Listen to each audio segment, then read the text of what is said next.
لا حول ولا قوة إلا بالله العلي العظيم أعوذ بالله من الشيطان الرجيم بسم الله الرحمن الرحيم الحمد لله رب العالمين والصلاة والسلام على أشرف الأنبياء والمرسلين سيدنا ونبينا وشفيع ذنوبنا وطبيب نفوسنا مولانا مولى الكونين امام المشرقین والمغربین جد الحسن والحسین حبیب الہ العالمین بالقاسم محمد وعلی بیتہ الطیبین الطاہرین المعصومین المظلومین المنتخبین المنتجبین اما بعد فقد قال اللہ تبارک و تعالی فی القرآن الکریم بسم اللہ الرحمن الرحیم یقیمون الصلاۃ ویؤتون الزکوٰۃ۔ عزیزان گرامی، محترم ناظرین و سامعین اکرام، کل کی تقریر میں نے فطرے کے مسائل کو بیان کیا تھا اور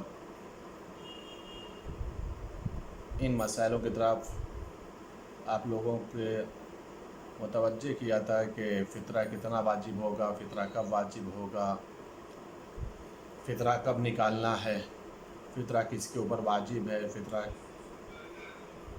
کے سلسلے سے چند مسائل گزشتہ تقریروں میں آپ لوگوں نے سماعت فرمائے۔ آج جو گفتگو ہے وہ بھی فطرے ہی کے سلسلے سے ہے، لیکن آج مسئلہ یہ ہے کہ فطرہ دینا کس کو ہے، مستحق فطرہ کون ہے، فطرہ نکالا ہے تو کن لوگوں کو فطرہ دیا جائے۔ ان کے سلسلے سے مسئلہ یہ ہے کہ سب سے پہلی بات فطرے کے لیے یہ ہے کہ ہمیشہ انسان اپنے شہر میں دیکھے گا، اپنے گھر خاندان میں دیکھے گا، اپنے محلے میں، اپنے پڑوس میں دیکھے گا۔ سب سے پہلا مسئلہ یہ ہے ان لوگوں کو، اگر ان لوگوں میں کوئی مستحق فطرہ ہے، چاہے وہ رشتہ داروں میں ہو، عزیز اقارب میں ہو، شہر کے اندر ہو، محلے کے اندر ہو، تو سب سے پہلے ان لوگوں کو فطرہ دیا جائے گا۔ اگر اپنے شہر میں نہیں ملیں گے تب جا کر کے وہ دوسرے شہر میں فطرہ ٹرانسفر کیا جاتا ہے، تب جا کر کے دوسرے شہر میں وہ فطرے کی رقم بھیجی جاتی ہے۔ فطرہ دینا کس کو ہے؟ فطرہ شیعہ اثنا عشری کو دیا جائے گا۔ فطرے کی جو رقم ہے وہ شیعہ اثنا عشری کو ہی دینا ضروری ہے، اور ان شرائط کے اوپر جو مستحق فطرہ قرار پاتے ہیں ان لوگوں کو دیا جائے گا۔ اگر اپنے شہر میں شیعہ اثنا عشری نہیں ملے، پہلے عزیز اقارب شدہ کو دیکھا اور اس کے بعد پھر اگر اپنے شہر میں شیعہ اثنا عشری مستحق زکوٰۃ، مستحق فطرہ نہیں ملتا ہے، تب جا کر کے دوسرے شہر میں ان لوگوں کو یہ فطرہ دیا جائے گا، وہ بھی شیعہ اثنا عشری ہی ہونا چاہیے۔ کسی بھی حالت میں کسی ناسبی کو فطرہ نہیں دیا جا سکتا۔ ناسبی اسے کہتے ہیں جو دشمن اہل بیت ہوتا ہے، ان لوگوں کو فطرے کی رقم نہیں دی جا سکتی۔ فطرہ دینے کے لیے یہ ضروری نہیں ہے کہ جس کو دیا جائے وہ عادل ہو، یہ ضروری نہیں ہے، لیکن ہاں یہ ضروری ہے، یہ احتیاط ہے کہ جس کو بھی فطرہ دیا جائے وہ شرابی نہ ہو، بے نمازی نہ ہو، یا کھلا گناہ کبیرہ کو انجام نہ دیتا ہو۔ عادل ہونا تو شرط نہیں ہے، لیکن شرابی نہیں ہونا چاہیے، بے نمازی نہیں ہونا چاہیے، کھلا گناہوں کو انجام دینے والا نہیں ہونا چاہیے، اس کو یہ فطرہ دیا جائے گا۔ جو کوئی اپنا مال حرام کام میں خرچ کرتا ہو اسے فطرہ نہیں دیا جائے گا۔ اگر کوئی بچہ مستحق فطرہ ہے، اب بچے کے ہاتھ میں تو فطرہ دیا نہیں جا سکتا، ایسی حالت میں جو اس کا ولی ہوگا، جو اس کا سرپرست ہوگا، اس کو وہ فطرہ دیا جائے گا، اور یہ ملکیت ہوگی اس بچے کی جو مستحق فطرہ بنتا ہے۔ فطرہ کے لیے میں نے کل بھی عرض کیا تھا کہ وہ فی فرد 3 کلو ہوتا ہے۔ اب اگر کسی کے گھر میں ماشاءاللہ کئی افراد ہوں تو یہ ضروری نہیں ہے کہ ایک ہی چیز کی قیمت نکالے وہ سب کے لیے۔ مثال کے طور پر اگر 4-6 لوگ ہیں تو 2-3 افراد کا گیہوں کی اور 2-3 افراد کے دوسرے کسی جنس کی قیمت نکالی جا سکتی ہے، یا دوسرا کوئی جنس نکالا جا سکتا ہے۔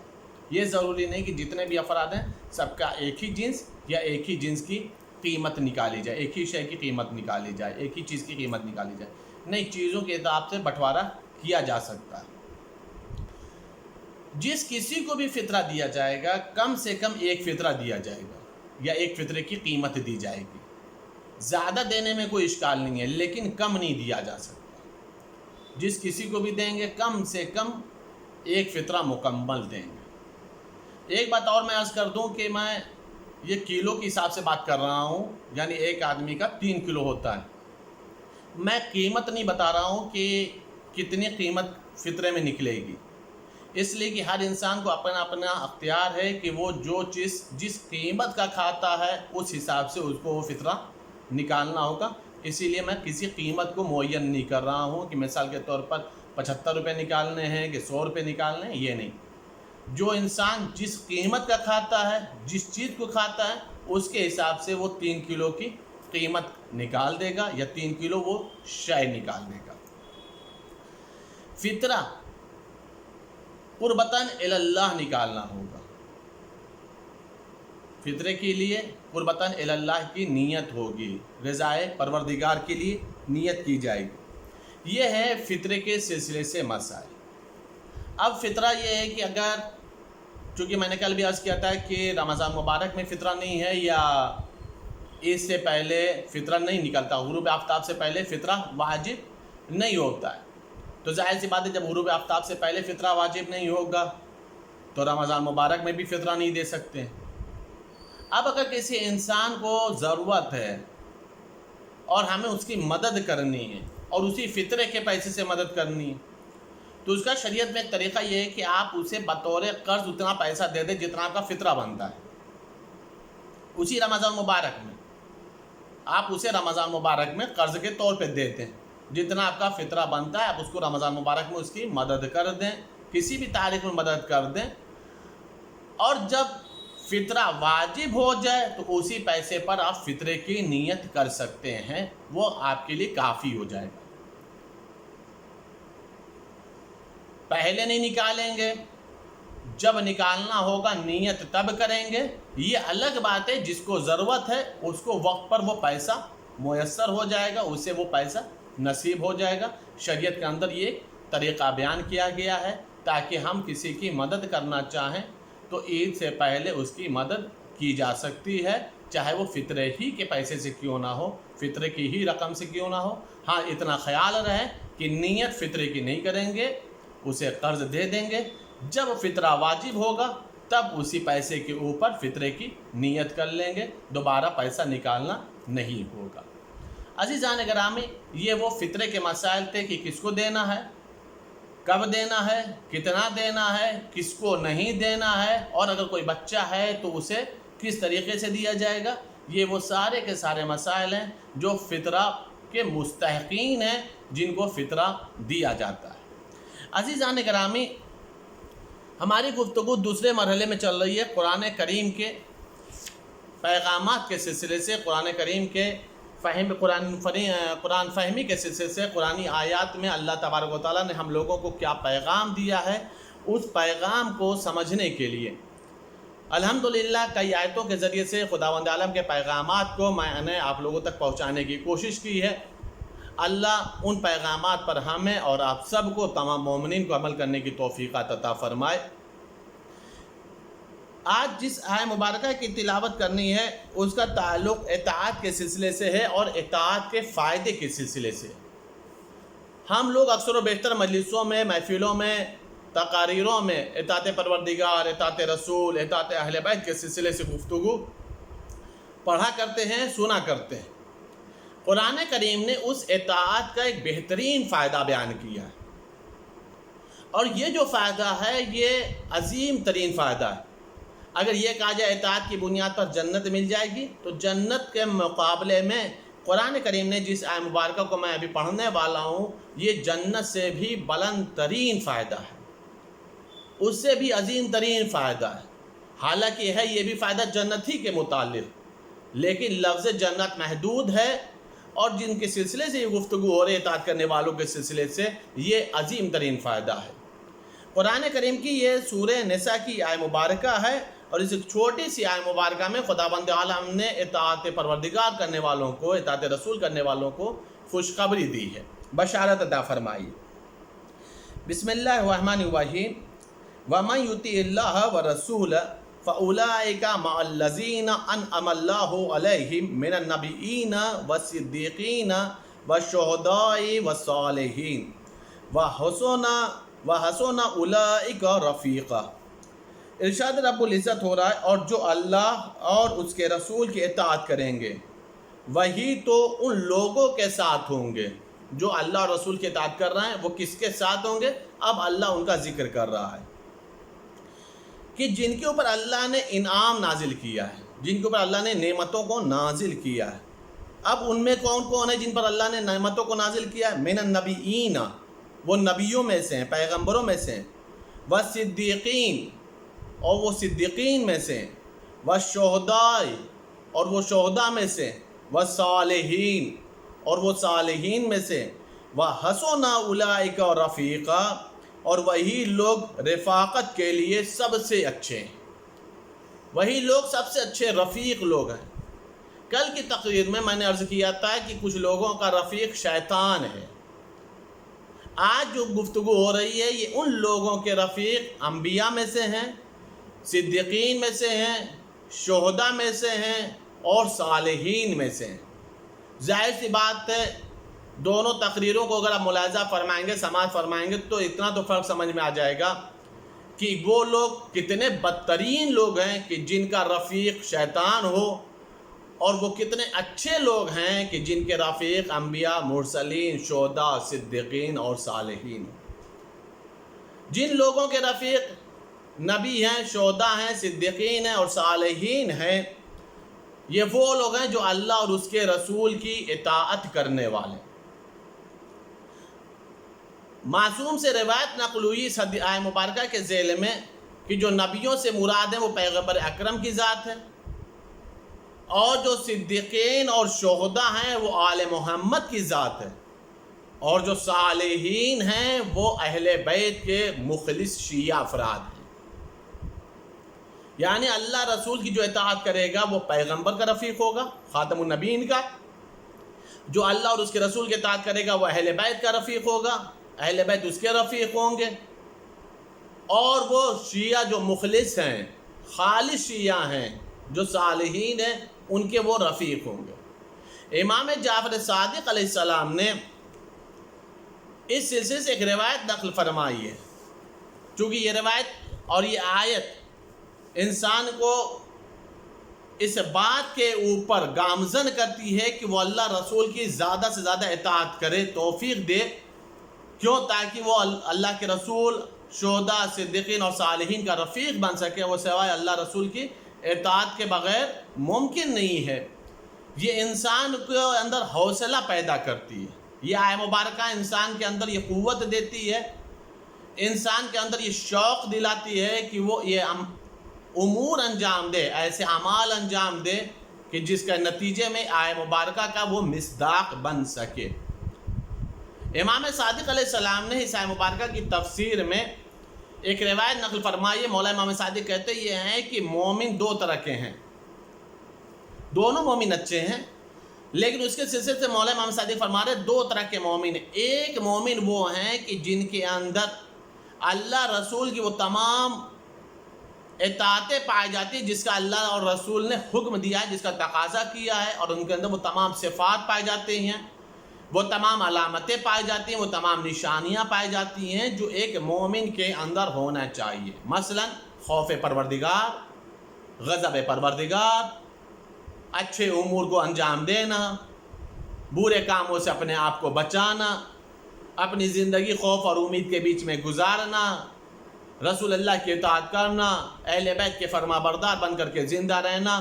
امام صادق فرما رہے ہیں یہ وہ مومن ہیں کہ جنہیں نہ دنیا میں خوف ہوگا اور نہ ہی وہ آخرت میں ڈریں گے، اور چونکہ انہوں نے ایسی زندگی گزاری ہوگی اس لیے وہ کسی کی شفاعت کے محتاج بھی نہیں ہوں گے، بلکہ خداوند عالم انہیں اختیار دے گا کہ وہ خود دوسروں کی شفاعت کریں۔ اللہ تبارک و تعالیٰ انہیں خود ہی اختیار دے گا کہ وہ خود دوسروں کی شفاعت کریں. کون؟ یہ ایک گروہ ہے مومنین کا. دوسرے سلسلے سے امام صادق علیہ السلام فرما رہے ہیں کہ مولا امام صادق کہتے یہ ہیں کہ ایک گروہ اور مومنین کا ہے اور وہ بھی مومن ہیں، لیکن ان کے قدموں میں کبھی لرزشیں آتی ہیں، کبھی خطائیں کر جاتے ہیں، کبھی گناہ کر جاتے ہیں، ان کے اندر وہ کمال صفات نہیں پائے جاتے، وہ تمام نشانیاں نہیں پائی جاتی ہیں جو ایک ایمان کا تقاضا کرتا ہے، جو کمال ایمان پر انسان کو پہنچاتا ہے. نتیجہ یہ ہوگا کہ یہ وہ لوگ ہوں گے جو دنیا میں بھی خوف و ہراس میں زندگی گزاریں گے، آخرت میں بھی ان کو خوف و ڈر ہوگا. یہ لوگ وہ ہوں گے جو ہماری شفاعت کے ذریعے سے جنت تک جائیں گے، ان کی بھی آخرت بخیر ہوگی. لیکن یہ دوسرا گروہ ہے جو شفاعت کا محتاج ہوگا. پہلا گروہ وہ ہے جو خود شفاعت کرنے والا ہوگا. اس کے بعد مولا امام رضا کی ایک روایت ہے. مولا امام رضا نے اسی آیت مبارکہ کے سلسلے سے تفسیر جو بیان کی، مولا امام رضا فرماتے ہیں، سامنے والے نے جب سائل نے سوال کیا تھا کہ مولا یہ آیت مبارکہ کے اندر مصداق کون ہے، تو مولا نے فرمایا اس آیت کے مصداق تو تم ہی لوگ ہو. اس آیت مبارکہ کے اندر جو نبی ہیں وہ پیغمبر اکرم کی ذات تھے، جو صدیقین اور شہداء ہیں وہ ہم آل محمد کی ذات ہے. اور اس کے بعد امام نے فرمایا تھا، معصوم نے فرمایا تھا، جو صالحین ہیں وہ ہمارے پیروکار ہیں، وہ ہمارے شیعہ ہیں. اس کے بعد مولا نے تقاضا کیا ہے جب اللہ نے تمہارا آیت میں ذکر کیا ہے تو تمہارے اوپر ضروری ہے کہ اس آیت کا لحاظ رکھو اور ویسی زندگی گزارو جو اللہ رسول کی اطاعت کا تقاضا ہے. جیسا اللہ نے تقاضا کیا اللہ اور رسول کی اطاعت کرو، اسی انداز سے زندگی گزارو تاکہ تم اس آیت کے مصداق بن سکو. عزیزان گرامی، خداوند عالم کی بارگاہ میں ہم دعا کرتے ہیں، خداوند عالم ہم سب کو اپنے رسول کو اور اہل بیت کی اطاعت کرنے کی توفیقات عطا فرمائے. میرے معبود، ہم لوگوں نے جو اطاعتیں کی ہیں ان اطاعتوں کو تو قبول فرما. جو ہم لوگوں نے خطائیں اور گناہ کی ان سب کو معاف فرما. تمام محرومین کے گناہوں کو معاف فرما، تمام محرومین کے خطاؤں کو معاف فرما. ان سب کی تاریخ قبر کو نورانی قبر میں تبدیل فرما. تمام محرومین جو ان کے آج پہلی شب ہے ان سب کو بھی، اور تمام محرومین کو فشار قبر سے نجات عطا فرما. میرے معبود، ہم سب کو تمام مرتبات عالیہ اور حج بیت اللہ کی نصیب فرما. ہم سب کے رزق اور روزی میں اضافہ فرما. میرے معبود، تجھے واسطہ ہے محمد والے محمد کا، جو لوگ بھی اس وبائی مرض میں مبتلا ہیں میرے معبود ان سب کو، تمام مومن اور مومنات جو بیمار ان سب کو شفاء کلی اور صحت کاملہ عطا فرما. میرے معبود، تجھے واسطہ ہے محمد والے محمد کا، ہم سب کی اور تمام مومن اور مومنات کی تمام دنیاوی و اخروی حاجتوں کو قبول فرما. میرے معبود، تنگی رزق ہے، میرے معبود تمام مومن اور مومنات کے رزق میں کشادگی عطا فرما. میرے معبود، تو مجیب الدعوات ہے، ہم سب کے تمام دنیاوی و اخروی حاجتوں کو قبول فرما. جو بے اولاد انہیں صاحب اولاد بنا، جو صاحبان اولاد ان کی اولادوں کی حفاظت فرما. ہم سب کو دامن قرآن، دامن اہل بیت، ولایت اہل بیت سے متمسک رکھ. میرے معبود، حجت خدا امام زمانہ کے زور میں تعجیل فرما. ہم سب کو ان کے اوان و انصار میں شمار فرما. گزارش ہے کہ جتنے بھی مومن بیمار ہیں ان سب کی شفا کلی اور صحت کاملہ کے لیے آپ حضرات 5 مرتبہ اما یجیب کی تلاوت فرمائیں. بسم اللہ الرحمن الرحیم. اما یجیب المضطر اذا دعاه ویکشف السوء. اما یجیب المضطر اذا دعاه ویکشف السوء. اما یجیب المضطر اذا دعاه ویکشف السوء. اما یجیب المضطر اذا دعاه ویکشف السوء. اما یجیب المضطر اذا دعاه ویکشف السوء. اللہم اشف کل مریض، اللہم اشف کل مریض، اللہم اشف کل مریض. ایک مرتبہ سورہ الحمد، 3 مرتبہ سورہ توحید کی تلاوت فرما کر کے تمام مرحومین کی روحوں کو اصحار فرماتے. اللہم تقبل منا انک انت السمیع العلیم بحق محمد و آلہ.